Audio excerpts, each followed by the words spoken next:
Lesson 339. I will receive whatever I request. For most people, asking for help is very difficult, even from the Holy Spirit, maybe especially from the Holy Spirit, because the ego would do anything to keep us distracted from the fact that there is a Holy Spirit within us. Asking for help is the key to healing. On a worldly level, it's the key to healing. And for spiritual awakening, it's a necessity. So, remember to read What is the Ego? And let's see what this lesson tells us. I will receive whatever I request. No one desires pain, but he can think that pain is pleasure. Review Lesson 190, all about confusing joy and sorrow, pain and pleasure. No one would avoid his happiness, but he can think that joy is painful, threatening, and dangerous, because joy appears to be the annihilation of the ego.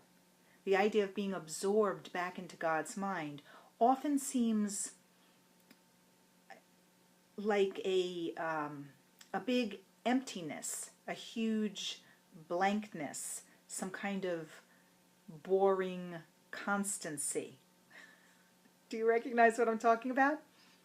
Many, many, many people, when faced with the idea of having no senses, no eyes, no ears, no nose, no mouth, no body, are terrified by that prospect. It does not appeal to them, because what they're replacing it with is some kind of void or vacuum, rather than the realization that everything will be our true nature.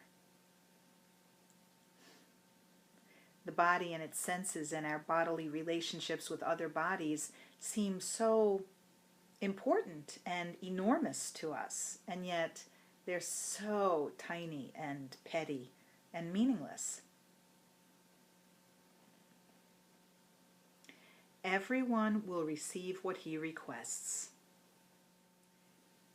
but he can be confused indeed about the things he wants, the state he would attain. What can he then request that he would want when he receives it? You know that expression, watch what you ask for, you just might get it.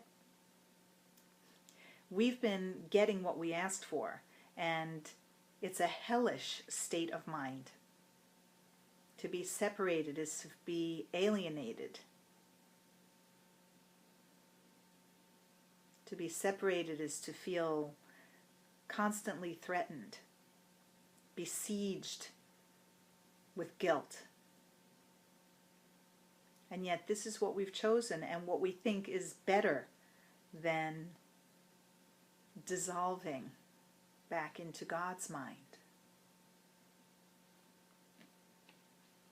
And how can we even ask for God's mind when we don't know what it is?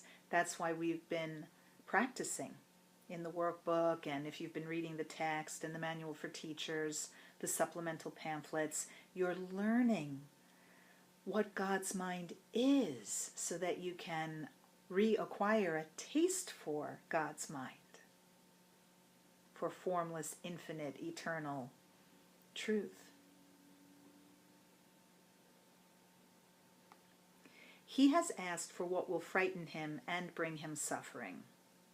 Let us resolve today to ask for what we really want, and only this, that we may spend this day in fearlessness, without confusing pain with joy or fear with love. I love fearlessness, fearless and free.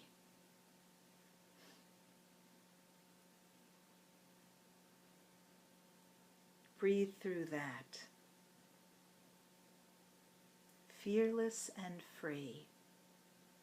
Request fearlessness, freedom, and experience joy, peace, union, love, extension, the bliss of being creation.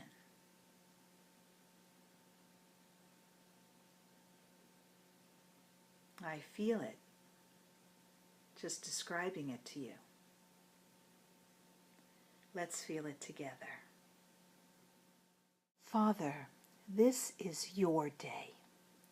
It is a day in which I would do nothing by myself, but hear your voice in everything I do, requesting only what you offer me, accepting only thoughts you share with me.